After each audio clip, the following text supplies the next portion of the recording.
thank you, Pastor Mike. Thank you for the opportunity to share a little bit about what God has done for us and for my family.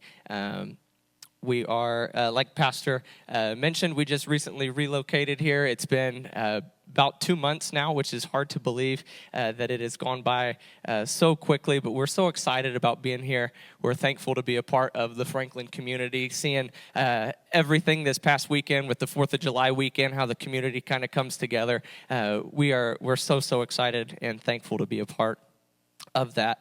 But real briefly, I'm going to try to get through this as quick as I can because I'm excited to hear everybody else's testimonies, and I want to get out of the way. I'm thankful for what God has done in my life. To very quickly tell the story of my life, I would parallel it with the story that Pastor Mike told last week of an unfruitful tree, but a man by the name of Jesus spoke on behalf of that unfruitful tree, and I am so thankful for that, that God stepped in and has I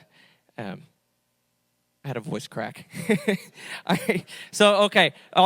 Now that that's out of the way. So I was a student pastor for like 5 years, and they used to keep track of how many times my voice would crack. I'm 27. I'm not 18. You would think I would get over the voice cracks by now. I have not.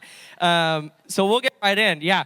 My wife and I have served as student pastors up in Fort Wayne, Indiana. I was up there for about 5 years. I moved up there in 2020. My wife and I, we got married 3 years ago. In a couple weeks, we'll celebrate our third wedding anniversary. We moved up there. Thank you. Yes. She hasn't kicked me out yet. But we were so excited to be doing that. All I ever wanted to do was be a youth pastor. I wanted to work with students. I was a high school teacher, a middle school teacher at the same time. So I was very much involved in student life and working with students. And about 2 years ago, we had put all of this work, this time, this effort into what we were doing, and we had finally started to see things kind of grow into what we had always hoped they would be. And then in the middle of that, out of nowhere, we felt like a transition was coming. And we didn't know what it was. We didn't understand it. There was a lot of confusion and a little bit of fear that came with that. So we began to pray, and we waited. And about that time, my wife became pregnant with our son, who's got passed around somewhere, Coulter. So as the story went, we were going to move, and we had listed our house, and then it didn't really work out. So we're like, okay, we'll just wait until after our son is born, and then we will revisit it. All with keeping in mind, we had no idea what was going to happen. We didn't know what the plan was. We were just trusting in God at that point. And after our son was born, we continued to pray, continued to fast. We met with our pastor and continued to have some dialogue of what this might look like. And we kept falling back on Franklin, Indiana. Like Pastor said, we knew of the church. We had looked up the website, the social media. We knew of a couple people that attended. And we kept coming back, no matter where we would look, we kept coming back to this place, Franklin. And we decided back in November, we listed our house, and the thought process was, all right, house is going to sell. It'll be done. It's over with. We'll be in Franklin by Christmas, and everything will be as smooth as possible. That did not happen in any way, shape, or form. Altogether, our house was on the market for 6 months.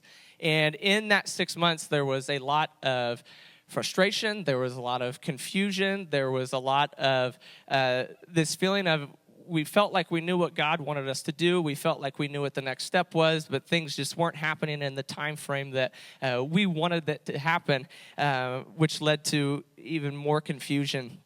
And to make a long story short, through showings and seasons of lack of showings and all of these different things, we had reached a point where we had kind of came up in our mind we were going to take the house off the market. We were wrong. We didn't know what we were going to do. This is where we are at for now. And the week before we had talked about taking our house off the market, we were away with family for the day, and we came home, and there was a yellow sticky note on our door. And it was, somebody wrote on the sticky note, "Hi, I'm your neighbor. I want to buy your house."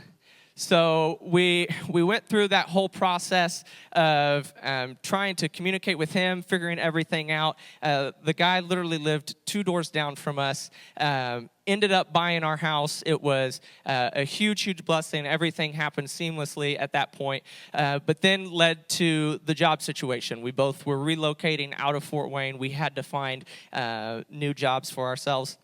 My wife found out that she was going to be able to work from home, which was a huge, huge blessing. But I was in the midst of a job hunt. I was trying to find something down in Franklin. The clock had started ticking. We had to be out of our house in 45 days. And again, to make a long story short, eventually I met with my boss. I communicated with my boss, hey, we had sold our house. And I was going to bring up to her, I would love to work remote. Nobody in my department works remote, but I was just going to take a shot in the dark and hope that it worked out. And my boss actually mentioned, she was like, well, do you want to try to work remote? And within the span of 2 weeks and multiple meetings, they created the position for me to be able to work remote. And I'm the only person in my department that was able to work remote. So it was, yes. And I'm not that great of a worker, I promise. So I don't know why. So it was all completely God ordained, and all of that to say, as I wrap things up, there is a lot of frustration at times in the waiting. We don't always know the timing. We don't always like the timing. But those who wait on the Lord, their strength will be renewed. And in the midst of all of that, if I can encourage anybody today, whether you're in a season of waiting, whether you're in a season of transition, God is always faithful. He truly, truly is. He is always faithful. He is always there, and he is always, always on time.